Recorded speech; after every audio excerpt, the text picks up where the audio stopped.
الحمد لله نحمده ونستعينه ونستغفره ونعوذ بالله من شرور أنفسنا ومن سيئات أعمالنا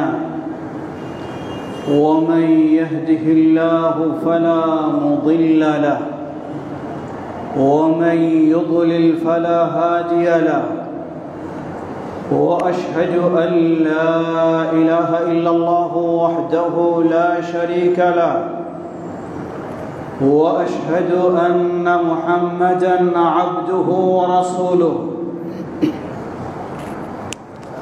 يا أيها الذين آمنوا اتقوا الله حق تقاته ولا تموتن إلا وأنتم مسلمون أما بعد فإن خير الحديث كتاب الله وخير الهدي هدي محمد صلى الله عليه وسلم وشر الأمور محدثاتها وكل محدثة بدعة وكل بدعة ضلالة وكل ضلالة في النار فأعوذ بالله من الشيطان الرجيم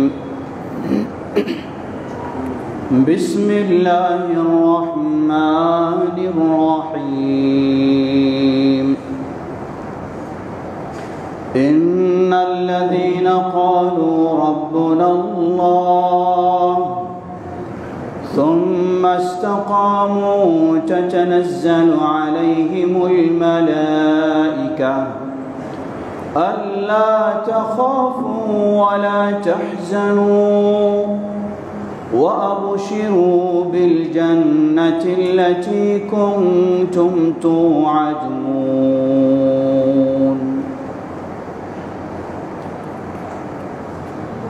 الحمد لله শুরুতে আবারও প্রশংসা জ্ঞাপন করছি সেই আল্লাহ সুবহানাহু ওয়া তাআলার, যার বিশেষ তৌফিকে আমরা তার দ্বীনের পথে চলার সৌভাগ্য লাভ করেছি, যিনি আমাদেরকে তার দ্বীনের পথে কবুল করেছেন, দ্বীনের পথে চলা সহজ করে দিয়েছেন। তার ওই প্রশংসা জ্ঞাপনার্থে বলি আলহামদুলিল্লাহ। অতঃপর অসংখ্য সালাত ও সালাম পেশ করছি প্রিয় রাসূল মুহাম্মদ সাল্লাল্লাহু আলাইহি ওয়াসাল্লাম, তাঁর আসহাবে কেরাম, আহলে বাইত, শেষ দিবস পর্যন্ত তাঁর প্রতিটি একনিষ্ঠ অনুসারীদের উপর। সমবেত মুসল্লিবৃন্দ, আজকে যে মেম্বারে আমি দাঁড়িয়েছি এটি হলো আমাদের সেই ঐতিহাসিক ঐতিহ্যপূর্ণ মেম্বার, যে মেম্বারে দাঁড়িয়ে দীর্ঘদিন খুতবা দিয়েছেন আল্লামা আব্দুল্লাহিল কাফি আল কুরাইশি রাহিমাহুল্লাহ, যেই মেম্বারে দাঁড়িয়ে অনেক খুতবা দিয়েছেন আল্লামা প্রফেসর ডক্টর মোহাম্মদ আব্দুল বারী রাহিমাহুল্লাহ, আরও কতজন। এই সেই সমাজ, যেই সমাজকে ঐক্যবদ্ধ হিসাবে গড়ে তুলতে সক্রিয় ভূমিকা রেখেছিলেন আল্লামা আব্দুল্লাহিল কাফি আল কুরাইশি রাহিমাহুল্লাহ, আল্লামা প্রফেসর ডক্টর মোহাম্মদ আব্দুল বারী রাহিমাহুল্লাহ। আজকে সেই সমাজের সেই কেন্দ্রীয় মসজিদের মেম্বারে দাঁড়িয়ে আপনাদের সামনে জুমার খুতবা দেওয়ার যিনি সুযোগ করে দিয়েছেন সেই আল্লাহর প্রশংসা জ্ঞাপনে আবারও বলছি আলহামদুলিল্লাহ। ঢাকা থেকে সাথে এসেছেন আমাদের অত্যন্ত প্রিয় ভাই আল্লামা প্রফেসর ডক্টর মোহাম্মদ আব্দুল বারী রাহিমাহুল্লাহর বড় ছেলে জনাব মহিবুল্লাহিল বাকি সেলিম সাহেব। হয়তো সালাতের পরে সংক্ষিপ্ত ওনারও কথা আমরা শুনবো ইনশাআল্লাহ। উপস্থিত রয়েছেন সম্মানিত শ্রদ্ধাভাজন আমাদের মুরব্বী আলহাজ নাজমুল সাকিব সাহেব, আলহাজ শুকুর মাহমুদ সাহেব, সমবেত মুসল্লিবৃন্দ, প্রিয় বল্লাবাসী, আল্লাহ সুবহানাহু ওয়া তাআলা আপনাদেরকে আরও দিনের পথে, তাওহীদ ও সুন্নাহর পথে ঐক্যবদ্ধ হয়ে চলার তৌফিক দান করুন। আমাদের এই সমাজকে আল্লাহ দিনের পথে কবুল করে নেন। সমবেত মুসল্লিবৃন্দ, জুমার খুতবা সীমাবদ্ধ সময় ইচ্ছামতো দীর্ঘ করার সুযোগ নেই, তাই সংক্ষিপ্ত সময়ের মাঝে কোরআন এবং সুন্নাহ থেকে সামান্য কিছু কথা আলোকপাত করতে চাই। আজকে আমরা রাত দিন আল্লাহর খুশি করার জন্য সালাত আদায় করি, ইসলামের অন্যান্য ইবাদত পালন করি। সবগুলির পিছনে আমাদের একটি টার্গেট, যা আল্লাহ খুশি হবেন এবং আল্লাহ আমাদেরকে তার শান্তির স্থান জান্নাতে স্থান দান করবেন। আল্লাহ আমাদের জন্য কবুল করে নিন। আল্লাহ আমাদের সে তৌফিক দান করুন, জান্নাতের পথে যেন আমরা অবিচল থাকতে পারি, জান্নাত নিশ্চিত করে নিতে পারি। আল্লাহ আমাদের সে তৌফিক দান করুন। সমবেত মুসল্লিবৃন্দ, পর্দার আড়ালের মা ও বোনেরা, একাধিক হাদিসে এসেছে, সহিহ বুখারী, মুসলিম সহ বিভিন্ন হাদিসে কম বেশি বিভিন্নভাবে বর্ণনা। রাসূলুল্লাহ সাল্লাল্লাহু আলাইহি ওয়াসাল্লাম বলছেন, ইন্নী লা আ'লামু, আমি অবশ্যই জানি, মানে আল্লাহ আমাকে জানিয়েছেন, সর্বশেষ কে জাহান্নাম থেকে মুক্তি পাবে, সর্বশেষ কে জান্নাতে প্রবেশ করবে, সর্বশেষ, যার পরে আর কেউ জান্নাতে যাবে না, এমন ব্যক্তিটি কে হবে? সেই ব্যক্তির বর্ণনা নিয়ে বিভিন্নভাবে হাদিসে এসেছে। জাহান্নাম থেকে আল্লাহ রাব্বুল আলামিন সবচেয়ে শেষে তাকে মুক্তি দেবেন। মুক্তি এমনি দেবেন না, অবশ্যই তার ভিতরে দুটি জিনিস থাকতে হবে। প্রথম হলো, যাররা পরিমাণ হলেও তার ভিতরে ঈমান থাকতে হবে। দ্বিতীয় হলো, তার ভিতরে কোনো শিরক থাকবে না। অন্য অসংখ্য গুনাহ থাকবে, সেই গুনাহের কারণে সে জাহান্নামে যাবে, কিন্তু তার ভিতরে শিরক থাকবে না, এবং যেই ধরনের গুনাহের কারণে ঈমান নষ্ট হয়ে যায় ওই গুনাহ থাকবে না। আর ঈমানের পরিমাণটা যদি যাররা পরিমাণও হয়, সরিষার দানার চেয়েও ক্ষুদ্র পরিমাণ হয়, তাহলে এই ব্যক্তি জাহান্নামের শাস্তি ভোগ করার পর আল্লাহ সুবহানাহু ওয়া তাআলা নবী সাল্লাল্লাহু আলাইহি ওয়াসাল্লামের বিশেষ সুপারিশে তাকে জাহান্নাম থেকে বের করবেন। সুবহানাল্লাহ। জাহান্নাম থেকে বের হয়েই মনে হয় যেন মুখ থুবড়ে পড়ে যাচ্ছে, এই অবস্থায় বের হবে। এক বর্ণনায় এসেছে, সেটিও সহিহ মুসলিমের, জাহান্নামের বের হয়ে জাহান্নামের কাছেই থাকবে, দরজার কাছেই থাকবে, কিন্তু তার যেন চেহারাটা জাহান্নামের সেই আবহাওয়ায় ঝলসে যাচ্ছে, এমন কঠিন অবস্থায় আল্লাহর কাছে আবেদন করবে, হে আল্লাহ, আমাকে শুধু এই জাহান্নামের দরজা থেকে একটু ভিন্ন দিকে একটু সরায় দিন, যাতে জাহান্নামের হাওয়া দিয়ে আমার চেহারাটা জ্বলে যাচ্ছে, বডিটা জ্বলে যাচ্ছে, এমনটা না হয়। আল্লাহ রাব্বুল আলামিন তার কাছে ওয়াদা নেবেন। আল্লাহ বলবেন, হে বান্দা, আমি যদি তোমাকে এটা দেই, তুমি কি আরো কিছু চাইবা, না এটাই শেষ চাওয়া? বলছে, হে আল্লাহ, আমার শুধু এই আবেদন কবুল করুন, আর আমি কিছু চাইব না।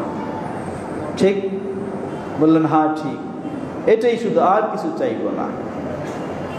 আল্লাহ সুবহানাহু ওয়া তাআলা তাকে জাহান্নামের কাছ থেকে সরিয়ে দেবেন, কিন্তু এমন জায়গায় সরিয়ে দেবেন সেটি জান্নাতের কাছে চলে যাবে, জান্নাতের দরজার কাছে চলে যাবে। জান্নাতের দরজার কাছে যখন চলে যাবে, জাহান্নামের দরজার কাছে থাকার কারণে জাহান্নামের সেই কঠিন হাওয়া যেমন আসছিল, এখন জান্নাতের দরজার কাছে চলে যাওয়ার কারণে জান্নাতের সুঘ্রাণ তার কাছে আসবে। সুবহানাল্লাহ। তার ভিতরে আলাদা একটা চিন্তা জাগবে, আল্লাহর কাছে আবার প্রশ্ন করবে, চাইবে, আবেদন করবে, হে আল্লাহ, মনে হয় জান্নাত কাছে, জান্নাতের সুঘ্রাণ পাচ্ছি, সুবাতাস পাচ্ছি, আল্লাহ আপনি আমাকে হতভাগা করবেন না, আমাকে দয়া করে জান্নাতের দরজার কাছে একটু নিয়ে যান। আল্লাহ রাব্বুল আলামিন বলবেন, তোমার সাথে না ওয়াদা ছিল, তুমি আর কোনো চাইবা না, কোনো আবেদন করবা না, এই তো তোমার সাথে ওয়াদা ছিল, তুমি আবার কেন চাচ্ছ? বেচারা বলবেন, হে আল্লাহ, ওয়াদা ছিল ঠিকই, কিন্তু আমি চাই না আপনার হতভাগা বান্দাদের মধ্যে হব। কেন আমি আপনার হতভাগা বান্দা হব? তাই আমি আপনার কাছে সেই ওয়াদার পরেও আবার চাচ্ছি, আমাকে একটু জান্নাতের দরজার কাছে নিয়ে যান। সুবহানাল্লাহ। আল্লাহ রাব্বুল আলামিন আরহামুর রাহিমিন, তিনি বান্দার আবেদন শুনবেন, জান্নাতের দরজার কাছে আরেকটু নিয়ে যায় তাকে দেবেন। সুবহানাল্লাহ। যখন এই জান্নাতের দরজার কাছে নিয়ে যায় দেবেন, জান্নাতের ঘ্রাণ এবং জান্নাতের সুদর্শন দৃশ্য তার চোখ দিয়ে যেন সে দেখতে পাবে। দেখতে পেলে তার লোভ সামলাতে পারবে না, আবার আবেদন করবে, হে আল্লাহ, যে জান্নাত আমি চোখ দিয়ে দেখার সুযোগ পেয়েছি, সেই জান্নাত থেকে কি আমি বঞ্চিত হব? আমাকে একটু জান্নাতের ভিতরে প্রবেশ করান। আবার আবেদন করবে, এখন জান্নাতের ভিতরে আমাকে একটু প্রবেশ করান। আল্লাহ আবার বলবেন, তোমার সাথে না ওয়াদা ছিল, তুমি আর কিছু আবেদন করবে না, তাহলে কেন তুমি আবার এই আবেদন করছো? আবার বলবে, হে আল্লাহ, আমি তো আপনার হতভাগা বান্দাদের মধ্যে হতে চাই না, আপনার দয়া পেতে চাই, আপনার অনুগ্রহ পেতে চাই, তাই দয়া করে আমাকে একটু জান্নাতের ভিতরে প্রবেশের সুযোগ দিন। আল্লাহ সুবহানাহু ওয়া তাআলা অনুমতি দিবেন, জান্নাতে প্রবেশ করো। সুবহানাল্লাহ। কখন এটা? যখন সব জান্নাতের প্রবেশ শেষ, আর কোনো জান্নাতের প্রবেশ বাকি নেই। আরেক হাদিস, সেই হাদিসে এসেছে, সেই ব্যক্তি বলবেন, যখনই আল্লাহ অনুমতি দিবেন, যাও জান্নাতে প্রবেশ করো, তিনি তখন বলবেন, হে আল্লাহ, জান্নাতে তো প্রবেশ করার অনুমতি পেলাম, কিন্তু জান্নাতে তো কোনো জায়গা নেই। মানে সবাই প্রবেশ করে ফেলেছে, জায়গা নিয়ে ফেলেছে, আর তো জান্নাতে জায়গা নেই, আমি গিয়ে কি জান্নাতে জায়গা পাবো? আল্লাহর কাছে আবার সে আবেদন করে। আল্লাহ আবার বলেন, যাও তুমি জান্নাতে প্রবেশ করো। আবার সে বলবে, হে আল্লাহ, সবাই তো জান্নাতে চলে গেছে, মনে হয় জান্নাতে কোনো জায়গা নেই। আবার আল্লাহ বলবেন, যাও তুমি জান্নাতে প্রবেশ করো। সে আবার বলবে, হে আল্লাহ, মনে হয় জান্নাতে কোনো জায়গা নেই, কিভাবে আমি যাব? আল্লাহ সুবহানাহু ওয়া তাআলা তাকে বলবেন, তুমি ভয় পাচ্ছ, আশঙ্কা করছো জান্নাতে কোনো জায়গা নেই, জেনে নাও, তুমি সর্বশেষ জান্নাতি, সর্বনিম্ন স্তরের জান্নাতি, তোমার জন্য বরাদ্দ হলো ফালাকা মিথলুদ দুনিয়া, এই গোটা পৃথিবীর সমান তোমার জন্য জান্নাতের জায়গা। সুবহানাল্লাহ। শুধু এটুকু নয়, ওয়া আশারাতু আমসালিহা, এই গোটা পৃথিবীর সমান শুধু নয়, গোটা পৃথিবীর 10 গুণ তোমাকে জান্নাতে জায়গা দেওয়া হলো। সুবহানাল্লাহ। আল্লাহু আকবার, আল্লাহু আকবার। তার আবেদন শুনে আল্লাহ সুবহানাহু ওয়া তাআলা হাসবেন। আল্লাহ কেমন হাসবেন? নবী সাল্লাল্লাহু আলাইহি ওয়াসাল্লাম সেই কথা বর্ণনা করতে গিয়ে তিনিও হাসি ফেলেছেন, দাঁত বের হয়ে গেছে। সুবহানাল্লাহ। প্রিয় ভাইরা আমার, লক্ষ্য করুন, এটা যদি সর্বনিম্ন জান্নাতের অবস্থা হয়, এই বল্লার সমান যদি আপনাকে জায়গা দেওয়া হয়, বল্লা গ্রামের সমান, এই গ্রামের যত জায়গা জমি ঘর বাড়ি সবগুলির সমান আপনি মালিক, তাহলেই তো আপনি বলবেন আর কিছু লাগবে না। কোথায় বললা? টাঙ্গাইল জেলাও নয়, গোটা বাংলাদেশেও নয়, গোটা পৃথিবীর সমান। সুবহানাল্লাহ, সুবহানাল্লাহ। শুধু পৃথিবীর সমান নয়, এই ধরনের পৃথিবীর 10 গুণ জায়গা হলো সর্বনিম্ন জান্নাতের জায়গা। সুবহানাল্লাহ। অন্য আরেক বর্ণনায় এসেছে, সেখানে আল্লাহ সুবহানাহু ওয়া তাআলা আবার বললেন যে শুধু এই 10 গুণ নয়, বরং তোমার জন্য ওয়ালাকা মা তাশতাহি নাফসু, এই 10 গুণ শুধু নয়, পৃথিবীর 10 গুণের চেয়েও যদি আরো তোমার মন কিছু চায়, সেই পরিমাণও তোমার জন্য জান্নাতে প্রস্তুত রয়েছে। সুবহানাল্লাহ।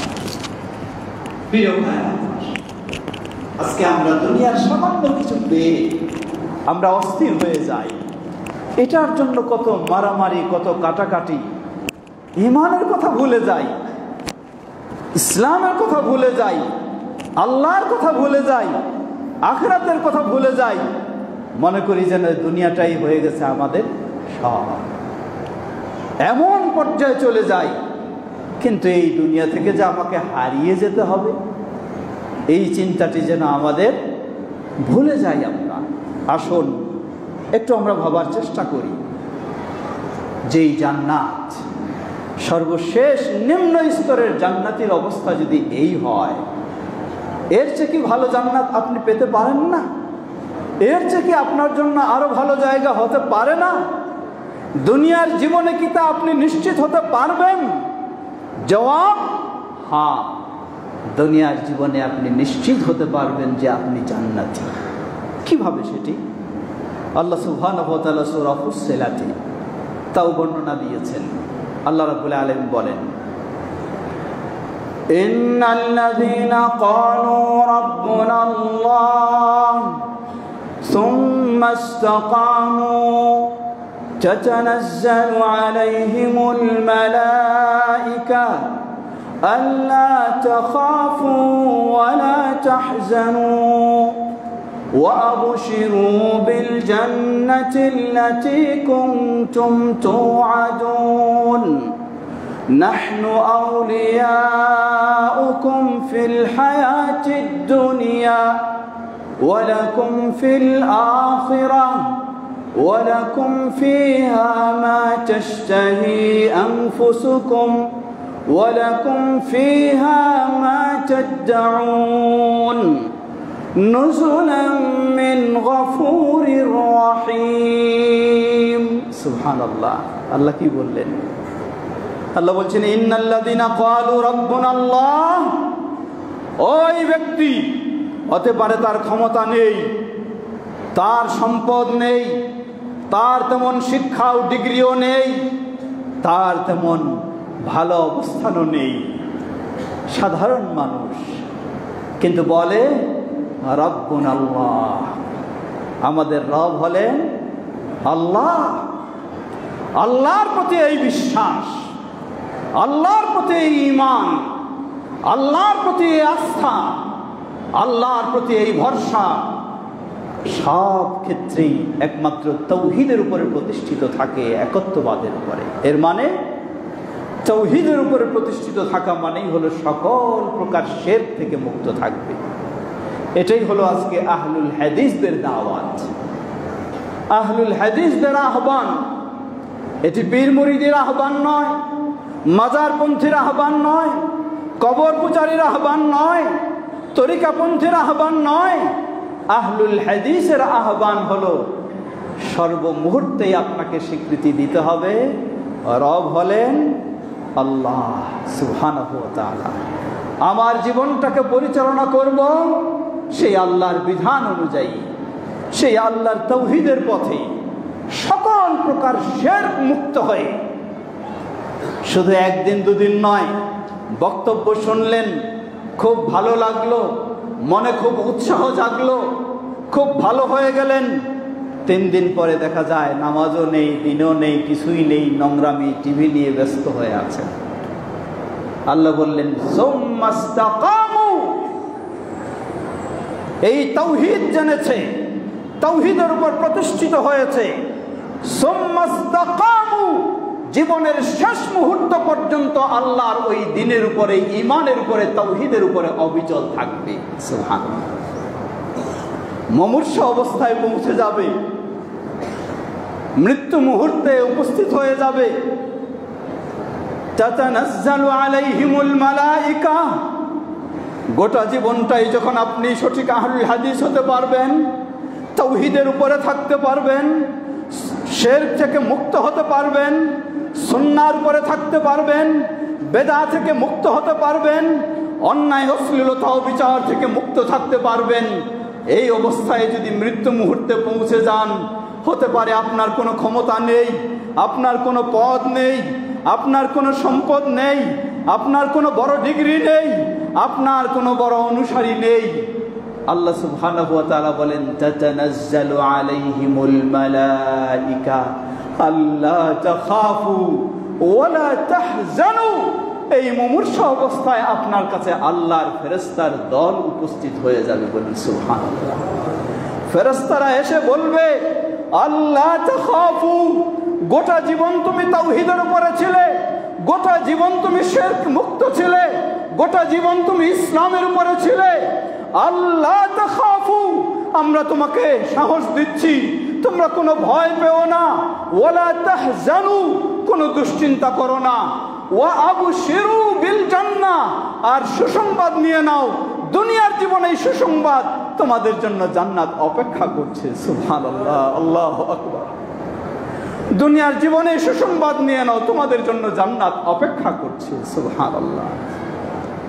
ওয়া আবশিরু বিল জান্নাতি, যেই জান্নাতের প্রতিশ্রুতি দেওয়া হয়েছে ওই জান্নাত তোমাদের জন্য অপেক্ষা করছে। সুবহানাল্লাহ।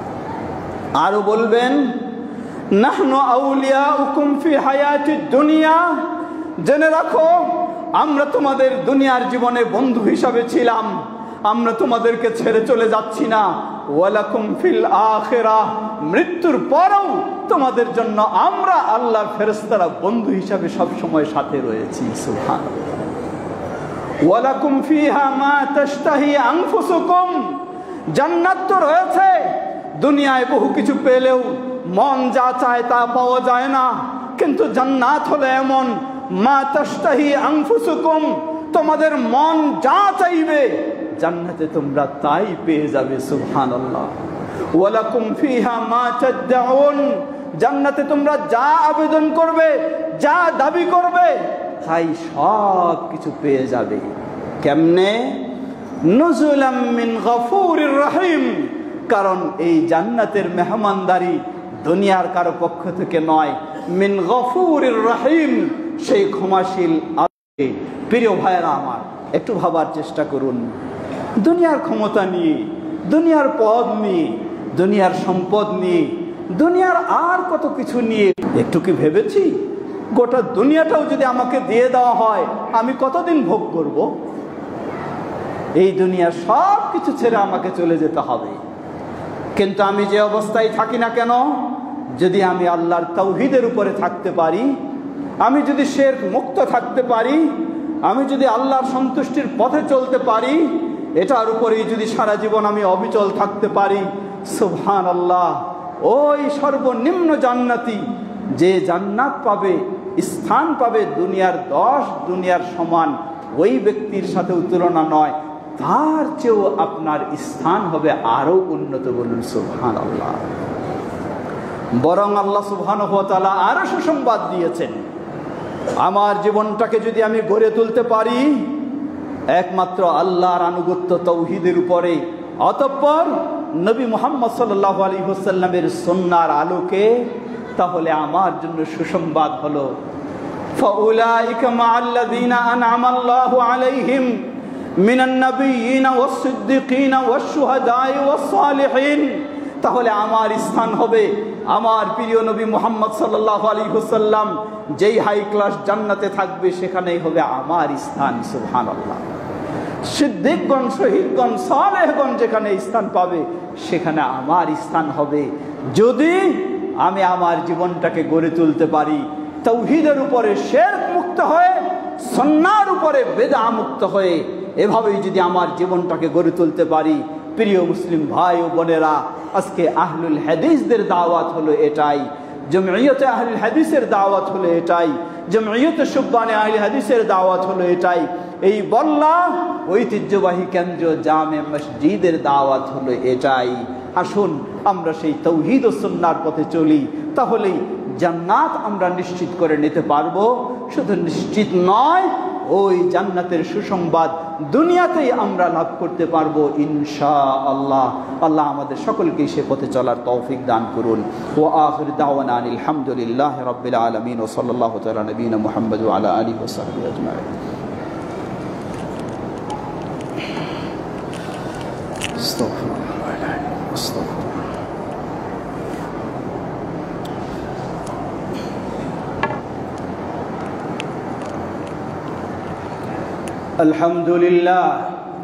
আলহামদুলিল্লাহ রাব্বিল আলামিন ওয়াসসালাতু ওয়াসসালামু আলা আবদিল্লাহি ওয়া রাসূলিহি নবিয়িনা মুহাম্মদ ওয়া আলা আলিহি ওয়া সাহবিহি আজমাইন, আম্মা বা'দ। সমবেত মুসল্লিবৃন্দ, সুতরাং আবারও স্মরণ করে দিতে চাই, এই সেই ঐতিহ্যবাহী বল্লার মানুষ আপনি। আমরা আনন্দের সাথে আপনাদের কথা যখন অন্য জায়গায় বলি, তাহলে আপনি একটু ভাবে দেখুন আপনার কি অবস্থানটা হওয়া উচিত। আপনাকে কি আপনার সমাজের কথা ভাবতে হবে না? আপনাকে কি আপনার ঐক্য সংহতির কথা ভাবতে হবে না? আপনাকে কি আপনার ঐতিহ্যের কথা ভাবতে হবে না? মনে রাখবেন, আপনি বল্লাবাসী হন আর যেইবাসী হন, শুধু যদি জন্মগত আহলুল হাদিস হন, তাহলে কখনো আল্লাহর জান্নাতের আশা করা যাবে না। আমাকে হতে হবে প্রকৃতপক্ষে নবী মুহাম্মদ সাল্লাল্লাহু আলাইহি ওয়াসাল্লামের অনুসরণে আহলুল হাদিস। আহলুল হাদিস কখনো বেনামাজি হতে পারে না, আহলুল হাদিস কখনো বেপরদায় চলতে পারে না, আহলুল হাদিস কখনো ঘুষের রাজ্যে ডুবে যেতে পারে না, আহলুল হাদিস কখনো সুদের ব্যবসায় জড়িয়ে যেতে পারে না, আহলুল হাদিস কখনো অন্যায় অশ্লীলতায় লিপ্ত হতে পারে না। সেই আহলুল হাদিস হতে হবে আমাকে, তাহলেই জান্নাত আমার জন্য অপেক্ষা করবে ইনশাআল্লাহ। আমরা যেন সেই প্রকৃত আহলুল হাদিস নিজেরা হতে পারি, আমাদের নতুন প্রজন্ম, আমাদের সন্তানেরা, তাদেরকেও যেন আমরা সেই পথেই গড়ে তুলতে পারি। আল্লাহ আমাদের সকলকে সে তৌফিক দান করুন। প্রিয় ভাইয়েরা আমার, এই সেই ঐতিহ্যবাহী বল্লা আল্লামা আব্দুল্লাহিল কাফি আল কুরাইশি রাহিমাহুল্লাহর কথা স্মরণ করে দেয়, আল্লামা ডক্টর মোহাম্মদ আব্দুল বারী রাহিমাহুল্লাহর কথা স্মরণ করে দেয়। শুধু তাদের ইতিহাসে আমরা বলবো আর তাদের ইতিহাসে আমরা শুনবো, কিন্তু আমরা আল্লামা আব্দুল্লাহিল কাফি আল কুরাইশি রাহিমাহুল্লাহ যেভাবে নিজের জীবন গড়েছিলেন, গড়তে বলেছিলেন, সেভাবে গড়ব না, তাহলে তো এই ইতিহাস বর্ণনা করে কোনো কাজে আসবে না, এই গল্প বলে কোনো কাজে আসবে না। কাজে আসবে তখন আমি মুহাম্মদ সাল্লাল্লাহু আলাইহি ওয়াসাল্লামের নাম শুনে যদি আঙ্গুল দিয়ে চুমু খাই আর চোখে লাগাই, এই কাজ কোনোদিন আমাকে জান্নাতে নিয়ে যাবে না। জান্নাতে নিয়ে যাবে যখন আমি মুহাম্মদ সাল্লাল্লাহু আলাইহি ওয়াসাল্লামের মতো সালাত আদায় করব। জান্নাতে নিয়ে যাবে যখন আমি মুহাম্মদ সাল্লাল্লাহু আলাইহি ওয়াসাল্লামের মতো নিজের আদর্শ আখলাককে গড়ে তুলব।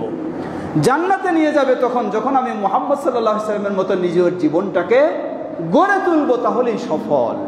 তাই আল্লামা আব্দুল্লাহিল কাফি আল কুরাইশি রাহিমাহুল্লাহ, আল্লামা প্রফেসর ডক্টর মোহাম্মদ আব্দুল বারী রাহিমাহুল্লাহ, তাদের সেই অবদানের কথা স্মরণ শুধু গল্পের মধ্যেই যদি রাখি, নিজেদের জীবনে যদি না নিয়ে আসতে পারি, তাহলে তো আমরা কখনোই সফল হতে পারবো না।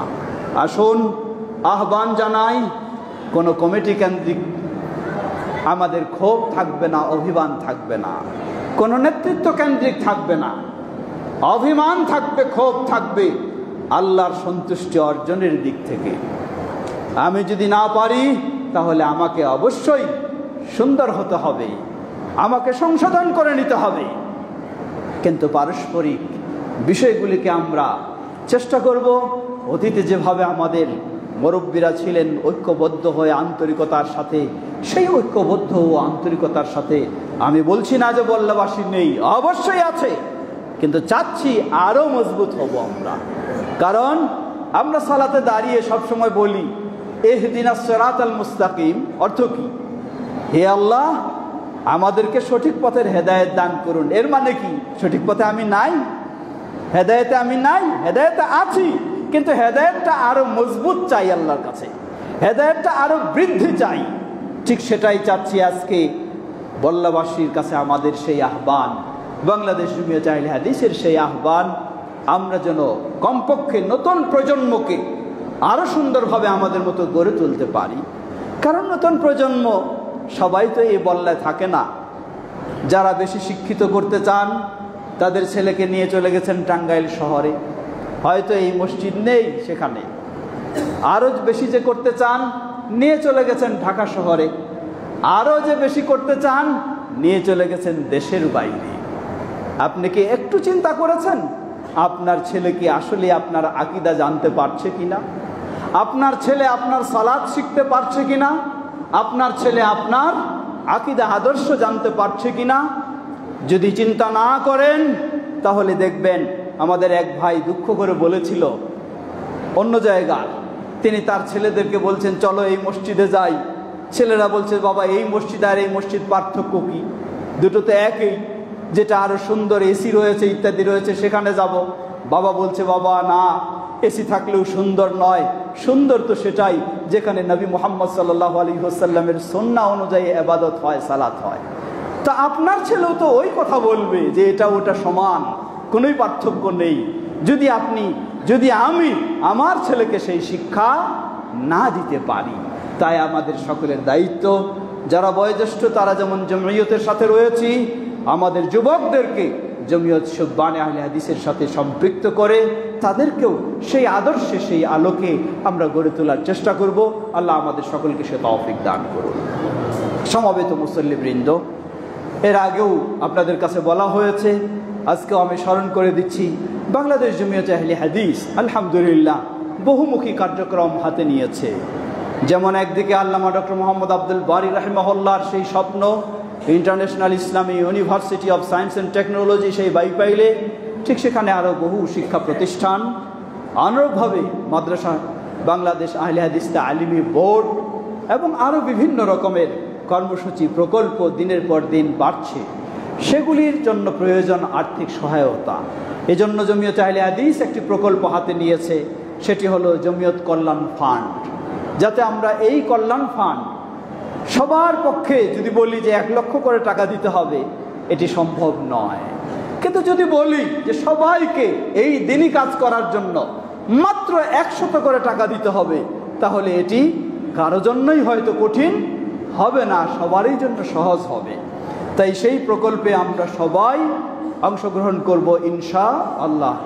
এখানে ইমাম সাহেবের কাছে ফর্ম দেওয়া রয়েছে, ইমাম সাহেব আপনাদের মাঝে বিতরণ করবেন। আমরা আরেকদিন সময় করে একাধিকজন আসব, সেগুলি সংগ্রহ করব। কিন্তু সবাই, এই যে বলা হয় যে 1-এর বোঝা 10-এর লাঠি, 10 জন মিলে যদি এগিয়ে আসি তাহলে বড় বড় কাজ আমাদের পক্ষে, আরও বড় বড় প্রকল্প, বড় বড় কর্মসূচি হাতে নেওয়া সম্ভব হবে। গোটা দেশব্যাপী তাওহীদ ও সুন্নাহর সঠিক দাওয়াতকে আরও সুন্দরভাবে ছড়িয়ে দেওয়া সম্ভব হবে। এই জন্য আমাদের সকলকে এগিয়ে আসতে হবে সেই কর্মসূচিগুলি পালনের জন্য। আল্লাহ আমাদের সবাইকে সে তৌফিক দান করুন। সমবেত মুসল্লিবৃন্দ, সেই সাথে স্মরণ করে দিচ্ছি, আপনারা জানেন টাঙ্গাইল জেলা জমিয়তে আহলে হাদিস আগামী 26 তারিখে একটি বড় কর্মসূচি, এরপরে অক্টোবরে আরেকটি বড় কনফারেন্স করার প্রোগ্রাম হাতে নিয়েছে। আগামী 26 তারিখে সেটি হবে প্রায় গোটা টাঙ্গাইলের যে সমস্ত ইমাম ও খতিব রয়েছেন তাদের নিয়ে দিনব্যাপী টাঙ্গাইল শহরে ইমাম প্রশিক্ষণ হবে। এখানে আমাদের সকল ইমামেরা যেন কমপক্ষে অংশগ্রহণ করতে পারে সেটি আমাদের খেয়াল রাখতে হবে, কারণ ইমামরাই তো আমাদেরকে সঠিক গাইড দেবেন। এরপরে অক্টোবরে হবে জেলা জমিয়তের বড় সম্মেলন, যেখানে কেন্দ্রীয় জমিয়ত শুধু নয় বরং বাইরে থেকে বিদেশি মেহমানও আসবে। সেই সম্মেলনগুলি আমরা সফল করার জন্য সকলেই সর্বাত্মক সহযোগিতা দেওয়ার চেষ্টা করব ইনশাআল্লাহ। সেই সাথে আগামী 2রা আগস্ট জমিয়ত শুব্বানে আহলে হাদিসেরও কেন্দ্রীয় সম্মেলন, সেই সম্মেলনেও আমরা আমাদের যুবকদেরকে সেখানে অংশগ্রহণের জন্য উদ্বুদ্ধ করব। এবং যুবকেরা তারা তো ছেলে মানুষ, তাদেরকে আর্থিকভাবে আমাদের সহযোগিতা দিতে হবে। আমাদের দায়িত্বশীল রায়হান এবং যারা রয়েছে তারা আপনাদের কাছ থেকে সেই ধরনের সহযোগিতাও আশা করে, যেটার মাধ্যমে তাদেরও কার্যক্রমগুলি সুন্দরভাবে এগিয়ে নেওয়া সম্ভব হবে। আমরা সবগুলি পরস্পরের সহযোগিতা দিয়ে আমাদের এই মসজিদ রয়েছে এবং পার্শ্বে মাদ্রাসা রয়েছে, যেটি তাহফিজ মাদ্রাসা, এটিকে আরও, কারণ আমাদের যে আলিয়া মাদ্রাসা রয়েছে সেটি তো সরকারি অনুদানে সেটি তার গতিতেই চলতে থাকবে। কিন্তু আমাদের যেটি আরেকটি আহলুল হাদিস আলেম তৈরি করার জন্য যেই মাদ্রাসা তৈরি করা হয়েছে সেটি হলো বল্লা তাহফিজুল কোরআন ও ইসলামিয়া মাদ্রাসা। সেই মাদ্রাসাটিকে আমাদের যেন বড় করতে পারি, যোগ্য আহলুল হাদিস আলেম গড়ে তোলা যায়, সে লক্ষ্যে এটিকে আরও সুন্দর কর্মসূচি নিয়ে সামনে এগিয়ে চলতে হবে। সর্বোপরি আমরা যেন সবাই আন্তরিকতার সাথে পরস্পরে সহযোগিতা দিয়ে সামনের দিকে এগিয়ে যেতে পারি, সেই চিন্তায় আমরা রাখবো। আল্লাহ আমাদের সকলকে সে তৌফিক দান করুন। সমবেত মুসল্লিবৃন্দ, আজকেও শেষের দিকে স্মরণ করে দিই, এখন দেখছি আমরা জায়গা নেই, বাইরে দাঁড়িয়ে আছেন অনেকজন, কিন্তু এই মুসল্লিদের কি জায়গা? এই মুসল্লিদেরকে কি আসা দরকার ছিল না যখন খুতবা শুরু হয়? আগেও একদিন আমি স্মরণ করে দিয়েছি, সবাইকে স্মরণ করে দিতে চাই। আজকে জুমার দিন, এটি এমন একটি মর্যাদাপূর্ণ দিন। মুসলিমদের জন্য এই জুমার দিন হলো ঈদের দিন, সাপ্তাহিক ঈদের দিন। সুতরাং এই সাপ্তাহিক ঈদের দিন আল্লাহর সন্তুষ্টি অর্জনের জন্য আমাদেরকে একটি বিশেষ প্রস্তুতি নেওয়া দরকার। খুতবা শুরু হওয়ার আগেই যদি আমি মসজিদে উপস্থিত হতে পারি, যেখানে জায়গা পাবো 2 রাকাত সালাত আদায় করে আমি যদি বসতে পারি, অতঃপর মনোযোগ সহকারে খুতবা শুনতে পারি, ইমামের সাথে 2 রাকাত সালাত আদায় করতে পারি, তাহলে রাসূলুল্লাহ সাল্লাল্লাহু আলাইহি সাল্লাম বলেন কয়েকটি আরও শর্ত রয়েছে। নিজের বাড়িতে সুন্দরভাবে গোসল করে, আতর সুগন্ধি ব্যবহার করে, সুন্দর সাধ্য অনুযায়ী পোশাক পরিধান করে মসজিদে এসে আগে এমনি বসে যাব না, যেখানে জায়গা পাবো 2 রাকাত সালাত আদায় করে তারপরে বসবো, অতঃপর মনোযোগ সহকারে খুতবা শুনবো এবং ইমামের সাথে 2 রাকাত ফরজ সালাত আদায় করব।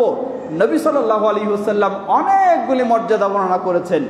এক হলো, গত জুমায় যদি আপনি এভাবে এসেছেন, আবার যদি এই জুমায় এসে থাকেন, তাহলে ওই জুমা থেকে এই জুমা পর্যন্ত 7 দিন এবং অতিরিক্ত আরও 3 দিন, 10 দিনের গুনাহগুলিকে আল্লাহ ক্ষমা করে দেন। শুধু এটুকুই নয়, আপনি কষ্ট করে আপনার বাড়ি থেকে গোসল করে, ওযু করে, সুন্দর কাপড় পরে বের হয়েছেন, নবী সাল্লাল্লাহু আলাইহি ওয়াসাল্লাম বলেন, এই হাদিসও সহিহ, আপনার বাড়ি থেকে যত পা ফেলে মসজিদে আসবেন, প্রতিটি কদমের বিনিময়ে 1 বছরের নফল সালাতের সওয়াব, 1 বছরের নফল সিয়ামের সওয়াব দান করবেন আল্লাহ। সুবহানাল্লাহ, প্রতিটি কদমের বিনিময়ে। কিন্তু শর্ত তা হলো খুতবা শুরু হয়ে গেলে তখন প্রবেশ করলে ওই মর্যাদা আপনি পাবেন না। রাসূলুল্লাহ সাল্লাল্লাহু আলাইহি ওয়াসাল্লাম আরও বলেছেন, প্রতিটি পা ফেলে যখন আসবেন আপনি, প্রতি পায়ের বিনিময়ে 1টি করে মর্যাদা গুনাহ সওয়াব দান করা হবে, প্রতিটি পায়ের বিনিময়ে 1টি করে গুনাহ মাফ করে দেওয়া হবে, প্রতিটি কদমের বিনিময়ে 1টি করে মর্যাদা বৃদ্ধি করে দেওয়া হবে। সুবহানাল্লাহ, সেটাও হলো খুতবা শুরু হওয়ার আগে আপনাকে মসজিদে আসতে হবে। আরও বলেছেন নবী সাল্লাল্লাহু আলাইহি ওয়াসাল্লাম বলেন, মসজিদের গেটে আল্লাহর বিশেষ ফেরেশতাগণ তাদের রেজিস্টার নিয়ে বসে থাকেন, কে আসতেছে আর তাদের নাম ফেরেশতারা তাদের রেজিস্টারে তালিকাভুক্ত করছেন। কতক্ষণ? যতক্ষণ না মেম্বারে ইমাম সাহেব দাঁড়িয়ে যান। এই ইমাম সাহেব মেম্বারে দাঁড়ানোর আগ পর্যন্ত যারাই আসে তাদের এই নামটি সেই ফেরেশতাদের রেজিস্টারে লিপিবদ্ধ হয়েছে। সুবহানাল্লাহ, যখন এই ইমাম দাঁড়িয়ে যায়, ফেরেশতারাও তাদের রেজিস্টার গুটিয়ে তারাও খুতবা শোনার জন্য বসে যায়। আর পরে যারা আসবে, যতই আপনি বলেন আমি ব্যস্ত ছিলাম, এই ছিলাম, সেই ছিলাম, অথবা সমাজের আমি বড় মোড়ল, বড় মুরব্বী, অথবা আমি বড় সম্পদশালী, যেই হন না কেন, আপনার নাম কোনোদিন ওই ফেরেশতাদের রেজিস্টারে যাবে না। সেখানে কাউকে ফোন করে ওই রেজিস্টারে নাম ঢোকানো যাবে না, কারণ আপনি বিলম্ব করেছেন। প্রিয় ভাইরা, মনে রাখবেন, আমাকে সুস্থ রেখেছেন তো আল্লাহ, চলার সুযোগ দিয়েছেন আল্লাহ, দোকানে বসারও সুযোগ দিয়েছেন আল্লাহ, ক্ষেত খামারে কাজ করারও সুযোগ দিয়েছেন আল্লাহ। ওই আল্লাহ যদি আমাকে সুযোগ না দিতেন, আমি বিছানায় পড়ে থাকতাম, দোকান যেতে পারতাম না, ক্ষেত খামারেও যেতে পারতাম না, অফিসেও যেতে পারতাম না, বাজারেও যেতে পারতাম না। তাহলে আল্লাহর শুকরিয়া আদায় করুন, আল্লাহ আপনাকে সুস্থ রেখে সব করার সুযোগ করে দিয়েছেন। অতএব আল্লাহর ডাক এসেছে, সব ফেলে দিয়ে মসজিদে আসুন, সালাত শেষ আবার চলে যান আপনার কাজে, আপনার পেশায়, আপনার রুজি রোজগারে, কোনো অসুবিধা নেই। আল্লাহ আমাদের সবাইকে সেভাবেই আমাদের জীবনটাকে গড়ে তোলার তৌফিক দান করুন। আমরা নিজেরা চলবো এবং আমাদের সন্তানেরা নিজেরাও জান্নাতে যাব, আমাদের সন্তানদেরকেও জান্নাতে নিয়ে যাব ইনশাআল্লাহ। তাহলে আমাকেও নামাজি হতে হবে, সন্তানকেও নামাজি বানাতে হবে। আমি অনেক সুন্দর নামাজি, সন্তান বেনামাজি, তাহলে তো আশা করতে পারি না যে আমি জান্নাতি আর সন্তান জান্নাতি হবে, এটি আশা করতে পারি না। আশা তখন করতে পারবো যখন আমি নামাজি হব, আমার সন্তানকেও নামাজি বানাবো। আল্লাহ আমাদের সন্তানদেরকেও সেভাবে গড়ে তোলার তৌফিক দান করুন, আমাদের সমাজকেও সেই সুন্দরভাবে গড়ে তোলার তৌফিক দান করুন। ইবাদাল্লাহ রাহমাকুমুল্লাহ, আল্লাহুম্মা সাল্লি আলা মুহাম্মদ ওয়া আলা আলি মুহাম্মদ কামা সাল্লাইতা আলা ইব্রাহিম ওয়া আলা আলি ইব্রাহিম ইন্নাকা হামিদুম মাজিদ। আল্লাহুম্মা বারিক আলা মুহাম্মদ ওয়া আলা আলি মুহাম্মদ কামা বারাকতা আলা ইব্রাহিম ওয়া আলা আলি ইব্রাহিম ইন্নাকা হামিদুম মাজিদ। আল্লাহুম্মা রদি আনিল খুলাফায়ে আর-রাশিদিন ওয়া আন সাইরি আসহাবি নবিয়িকাল কারীম।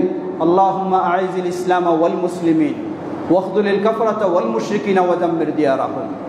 হে আল্লাহ, আমাদের দেশ সহ পৃথিবীর সর্বত্র ইসলাম ও মুসলিমদেরকে সমুন্নত করুন। বিশেষ করে সর্বত্র নির্যাতিত মাজলুম মুসলিমদেরকে আল্লাহ হেফাজত করুন। সেই ফিলিস্তিনের নির্যাতিত মুসলিমদেরকে আল্লাহ হেফাজত করুন। চলছে সেই যুদ্ধ সিরিয়া, যেখানে একটি সুন্দর পরিবেশ, সেই সুন্দর পরিবেশেও গায়ের জোরে যুদ্ধ বাজায় দিচ্ছে সেই ইহুদিরা এবং সেই ইহুদিদের ছোট ভাই যারা রয়েছে তারা। মনে রাখবেন, একটু বোঝার চেষ্টা করবেন, সিরিয়া এমন একটি ঐতিহ্যবাহী জায়গা যার প্রশংসা, যার বর্ণনা কোরআন সুন্নাহও এসেছে। সেই সিরিয়ায় বর্তমান সুন্নিদের যারা সালাফি, তাদের আলহামদুলিল্লাহ এখন সেখানেই তাদের শাসন এবং তাদের সরকার সেখানে প্রতিষ্ঠিত হয়েছে, বলুন আলহামদুলিল্লাহ। সেখানকার শাসক ছিল, যেই শাসক হলো শিয়া অনুসারী। সেই শাসক সুন্নিরা যত ছিল তাদেরকে সর্বাত্মক চেষ্টা করে তাদেরকে হত্যা করার চেষ্টা করেছে। সিরিয়ায় বলুন, ফিলিস্তিনে বলুন, লেবানন বলুন, লিবিয়ায় বলুন, ইরাকে বলুন, ইয়ামানে বলুন, সর্বত্র। কিন্তু বর্তমান সিরিয়াতে যেই শাসক এবং যেই ক্ষমতা সুপ্রতিষ্ঠিত হয়েছে, লক্ষ্য করুন এর পিছনে কারা সহযোগিতা দিচ্ছে, একটু চিন্তা করতে হবে, জানতে হবে আপনাকে। এই ঘোষণাও দিয়ে দিয়েছে সৌদি আরব যে সিরিয়ার সরকারের সরকারি কর্মকর্তা যারা রয়েছে তাদের মাসিক বেতন পর্যন্ত সৌদি আরব দেওয়ার দায়িত্ব নিয়েছে। এতটুকু শুধু নয়, সিরিয়া দীর্ঘদিন যাবৎ বহু ঋণগ্রস্ত, সকল ঋণ পরিশোধের এককভাবে দায়িত্ব নিয়েছে সৌদি আরব। সেই এই বর্তমান, তাহলে একটু ভাবে দেখুন, আগে যেই শাসক ছিল সেই শাসক যে সুন্নিদেরকে হত্যা করত, তার পিছনে আর্থিক অস্ত্র শস্ত্র সবকিছুর সহযোগিতা কে দিত? স্পষ্ট বিষয়, দিত সেই ইরান, সুন্নিদেরকে হত্যা করার জন্য। আর সুন্নিদেরকে প্রতিষ্ঠিত করার জন্য সহযোগিতা দিচ্ছে সৌদি আরব। আমাদের সমাজে সবসময় খালি ভুল ধারণা ছড়ানো হয়। মানুষ সৌদি আরবে যারা রয়েছে তারা ফেরেশতা নয়, তারা মানুষ, ভুল হবে। কিন্তু লক্ষ্য রাখবেন, গোটা বিশ্বে তাওহীদ ও সুন্নাহর দাওয়ার পিছনে যারা অবদান রাখে তারাই একমাত্র সৌদি আরব। আর গোটা বিশ্বে সুন্নিদেরকে হত্যা করার, ধ্বংস করার পিছনে যারা অবদান রাখে তারাই হচ্ছে সেই শিয়া ইরানিরা। সুতরাং সর্বত্রই তাওহীদ ও সুন্নাহর অনুসারীদেরকে আল্লাহ সুপ্রতিষ্ঠিত রাখুন। তাওহীদ ও সুন্নাহর অনুসারীদেরকে আল্লাহ সুপ্রতিষ্ঠিত রাখুন, বলুন আল্লাহুম্মা আমিন। এবং যারা সুন্নাহ বিরোধী আল্লাহ তাদেরকে হয় ইসলামের পথে হেদায়েত দান করুন, নয় তাদের ষড়যন্ত্রে আল্লাহ তাদেরকে ধ্বংস করে দিন। সমবেত মুসল্লিবৃন্দ, আমাদের মাঝে উপস্থিত অনুপস্থিত অনেকে অসুস্থ রয়েছেন, উপস্থিত রয়েছেন আমাদের মুরব্বীগণ যারা রয়েছেন, এবং আরও অনেকে অসুস্থ। আল্লাহ সকল অসুস্থদেরকে পরিপূর্ণ সুস্থতা দান করুন। আমার আব্বা দীর্ঘদিন যাবৎ বিছানায় কঠিনভাবে অসুস্থ, এই ধরনের সকল অসুস্থদেরকে আল্লাহ পরিপূর্ণ সুস্থতা দান করুন। যদি হায়াত না থাকে, বিদায় না হয় কল্যাণকর হয়, তাহলে আল্লাহ তাদেরকে ঈমানের সাথে কবুল করে নিন। আর যারা বিপদগ্রস্ত, আল্লাহ তাদেরকে বিপদ থেকে মুক্তি দান করুন। আল্লাহ আমাদের এই দেশকেও সকল প্রকার বিপদ থেকে আল্লাহ হেফাজত করুন। এই দেশকেও শান্তির পথে চলার, কোরআন সুন্নাহর পথে চলার, অগ্রসর হওয়ার আল্লাহ তৌফিক দান করুন।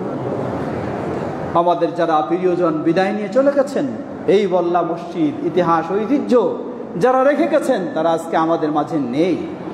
আল্লাহ তাদের ভুল ত্রুটি ক্ষমা করে তাদেরকে জান্নাতুল ফেরদাউস নসিব করুন।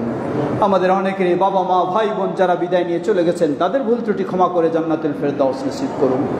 আমরা যেন গোটা জীবন তাওহীদ ও সুন্নাহর উপর অবিচল থেকে সঠিক দিনের উপরে চলতে পারি, আল্লাহ আমাদের তৌফিক দান করুন। আমাদের সন্তানদেরকে যেন ইসলামের আলোকে গড়ে তুলতে পারি, আল্লাহ সে তৌফিক আমাদেরকে দান করুন। আমাদের এই সুন্দর সমাজকে যেন আরো সুন্দর করতে পারি, আল্লাহ আমাদের সবাইকে সে তৌফিক দান করুন। সুবহানাকাল্লাহুম্মা ওয়া বিহামদিকা আশহাদু আল্লা ইলাহা ইল্লা আনতা আস্তাগফিরুকা ওয়া আতুবু ইলাইক। কাতার সোজা করে নিন।